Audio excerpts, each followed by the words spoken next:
In posts on X on Monday, Uganda's military chief Muhoozi Kainerugaba denied accusations that soldiers had been sent to the house of opposition leader Bobi Wine to beat up his wife over the weekend.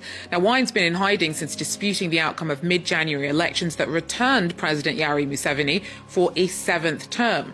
Now, Kainerugaba, who is Museveni's son, claims that troops did not raid Wine's home and assault his wife Barbara. He says because it's not worth the army's time to beat up women. Barbara, though, is currently in hospital.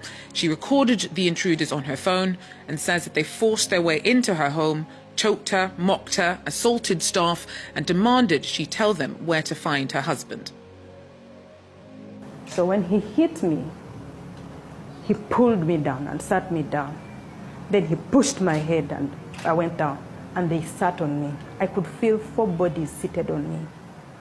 Then he said, "Will you give me the password?" I said again in Unyankore, "You have already done enough. You are not getting the password." They came to terrorize me, to put me in this situation so that wherever my husband is, he can come out.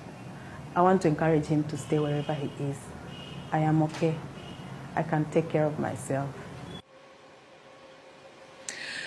Kainerugaba often targets and taunts Wine in his posts on X. Even before the election, opposition voices had been complaining of increased repression under President Museveni. More from our regional correspondent, Juliet Monti. In Uganda, members and supporters of the main opposition party have been facing growing pressure since the presidential election. Around 800 arrests have been recorded nationwide. At least 18 people have been killed by security forces in Butambala, Njeru, Masaka, Luero and Mityana, and 4 abductions have been reported in the past few days. These figures come from the National Unity Platform, which warns the real toll could be higher. The ruling party, the NRM, has so far not responded to France 24's request for comment. We met the leader of the opposition at Parliament. He accuses the authorities of deliberately spreading fear to silence any dissent. People are afraid. Even myself, I don't know when there will be an instruction to come and arrest me, even though, yes, I'm an elected leader of the opposition and all of that. This regime operates in a rogue manner. They'll stop at nothing. So, yes, it is a worrisome situation, but we have chosen that we shall not sit back because that's what they want us to do. One of the most visible faces of the opposition under pressure is Bobi Wine. The party leader and main challenger to Yoweri Museveni in this election fled after security forces surrounded his home the day after the vote. On the streets, his campaign posters now look like wanted notices. The Chief of Defense Forces, the head of the military, who is the son to Museveni, one Muhoozi Kainerugaba, has been tweeting saying he's hunting down Bobi Wine to kill him. He has said that on Twitter. Human rights violations had already been documented by civil society in the weeks leading up to the election. The final result, giving Yoweri Museveni victory with 71% of the vote, has been challenged by the opposition and criticized by election observers and human rights organizations. Temumanyi kirimu refugee camp n'ekiganya Museveni okuveererwa akitulo okujja e Kampala. Mutabani we yapamye musolo kigambo kinene nnyo. Mutabani we yasaze ebyayi mu lujjuliro nga bali mu kulya. Yeetumikkiriza n'agenda n'aluba amaka ga Kyagulanyi n'amenya buli kimu ensi n'ekiraba. Bangambye ensabe buli muntu alina smartphone ng'olina Facebook, olina TikTok, olina X, olina YouTube channel. Muddemu mu uploading ebifaananyi byonna ebyenju ya president gye bagimenyeemu. Muddemu mu uploading video entonoto ze baalazo nga president nyube bagimenya. Neza first lady for 3 consecutive days nga muzitagingako international community, international bodies, basenita baani focus okulwerwa lwa Sunday. Mugenda kutuuka ku Lwokusatu nga mutegedde amaanyi g'essimu. Mugenda kutuuka ku Lwokusatu nga mutegedde amaanyi g'essimu. Lwaki? Bali mu kubuuza omwana ono kiki ekyakututa oyingira amaka g'omusajja otandika okumenya. Bakomrede mbegayiridde muddemu uploading ebifaananyi by'enju ya president nga bagimenya bunya buli kimu. Muddemu uploading ebifaananyi video za first lady na buli kimu. Olwalwa Sunday, Monday, Lwakubiri. Mujja kutegeera amaanyi kye bayita amaanyi g'essimu abasajja bali mu kutya.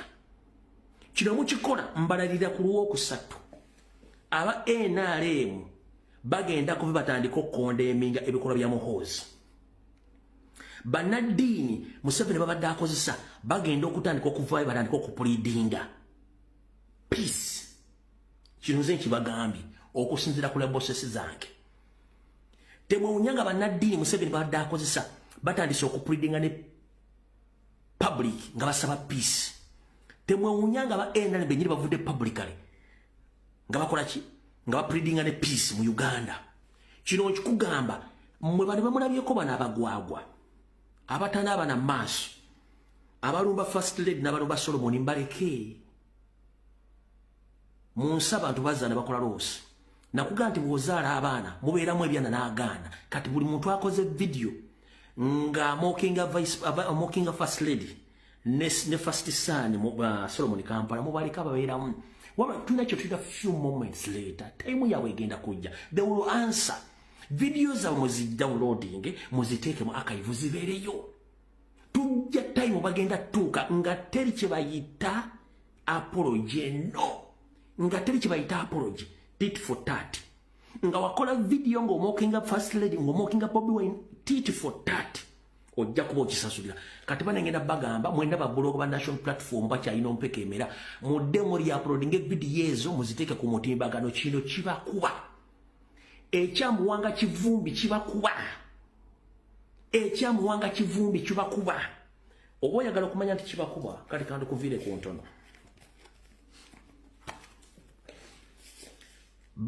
ekirooto kyaffe ekyokukyusa Uganda empya tukituuseeko naye kino ekiwandiiko nga bakifulumizza leeti leero 27 zino zigenda mu ssaawa 5 banaye mu commentinge Museveni must go mutaginge Donald Trump mu comment section okufaako mutambuze video singa no bagambyeko enkya nga 28 naye leero bali ku live ku Facebook banaye mugende mu commenting Museveni must go mu comment section mweno video muteekeko Museveni must go muwanike ebipande nti Museveni must go banaye tunaatera okutuuka ku Uganda epya agakagwawo Ssaabatuuze Kaguta Museveni n'etabani ye Tamiivu Ettemu baagala kuwambala obu waffe Joel Ssennyonyi esigi waffe Lugongoya ne Meeya bali mwezo babakkirizise nti akalulu kano tebabba kabbe bwe bamala okukkiriza information ezo bazisindike USA ne UK Ssaabatuuze Kaguta Museveni boy ogenda kuva mu buyinza mwewangamiza mwabawoza bagamba nze ebyobufuzi nze mpulira nga bintamye banange mpulira nga bintamye boy we byakuta magende wa mu Rwanda fe banna Uganda tulina okulemera kolaba Ssaabatuuze Kaguta Museveni laba mutuusa kulinessa talina kaluke yali abbi ntandika okuwamba abantu bamukirize nti akalulu yakabba boy kano kakutuddemu Ssaabatuuze Kaguta Museveni ogenda kuva mu buyinza ogenda kubuvaamu era ndi wano kutegeeza nti Kyagulanyi tugenda kumugoberera mpaka wali kujja mu buyinza boy tugenda kuyeekera Museveni paka